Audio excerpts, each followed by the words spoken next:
Lusawin ang bato sa tulong ng Golden Nepro. nasa 2.3% ng ating populasyon ang may kidney stones at sa kabuuan, maaaring umabot sa 2 milyong Pilipino ang may kidney stones ayon sa isang nephrologist o eksperto sa kidney. Karaniwang sintomas ng pagkakaroon ng kidney stone ang pananakit ng tagiliran. Noong Agosto ng nakaraang taon, madalas daw na sumakit ang baywang at tagilirang bahagi ng katawan ni Arnel. Sumakit yung balakang ko noon eh. Hindi ako makalakad doon. Kaya nag-decide na ako na sabi ko sa anak ko na ipa-check up na ako. Nang magpatingin sa doktor, nalaman niyang mayroon pala siyang kidney stone o bato sa bato. May nakita na sa kidney ko. Tina-ultrasound ako ng anak ko. Paliwanag ng kanyang doktor, hindi na raw makukuha pa sa gamot ang kidney stone ni Arnel. 58 na si Arnel ngayon. Hinala niya ang mga bisyo at unhealthy habits niya noon ang naging dahilan ng pagkakaroon niya ng bato sa bato. Baga hindi na raw makukuha sa gamot. Kailangan siya i-laser na or operation. Bilang simpleng tao lang tayo, hindi natin kaya yung ganung laking halaga. Dahil sa hirap ng buhay, naghahanap na lang si Arnel ng ibang paraan para sa kanyang sakit. At nagpapakasakali na baka matunaw yung aking kidney stone ko.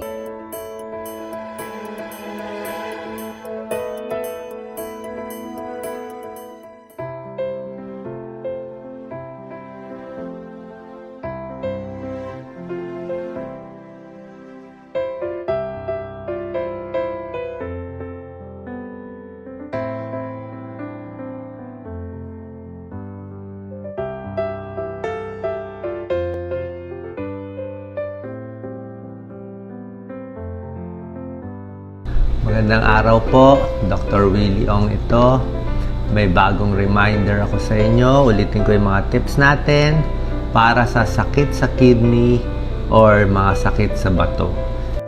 Kaibigan, marami po nagtatanong sa akin, paano maging healthy ang kidneys natin? Paano daw aalisin yung mga bato, yung mga dumi sa kidneys natin?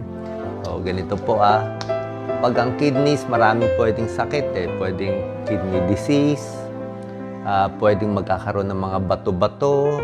Ayan diba? Masakit yan mga bato. Let me talk about the best ways to protect your kidney. Alam mo ba na higit sa 5 milyon ang namamatay taon-taon dahil sa kidney stone at gallstone?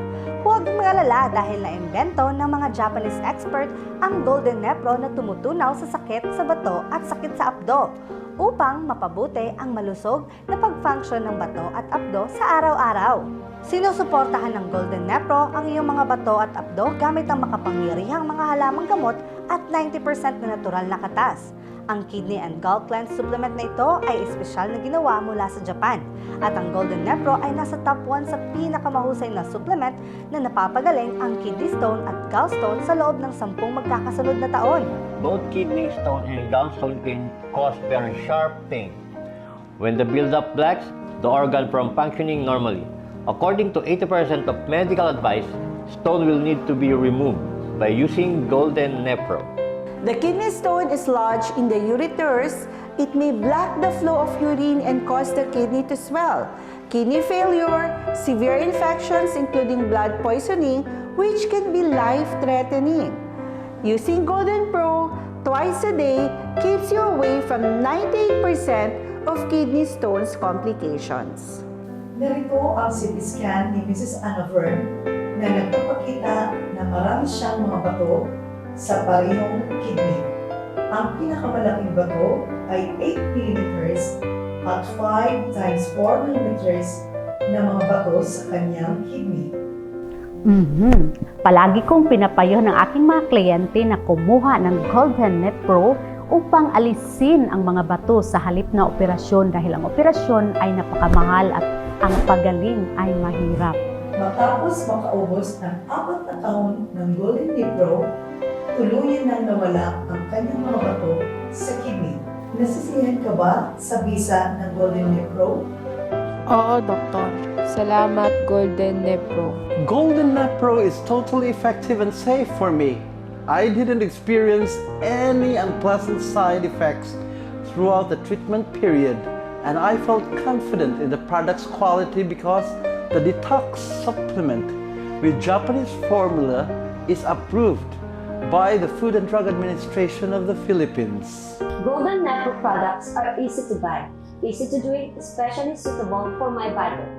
We also do not need to worry about the risk of recurrence.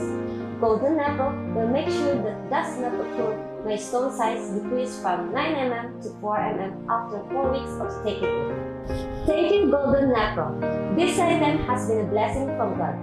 This item has really helped me. I think Jesus Christ provided me with something that healed my gallstone.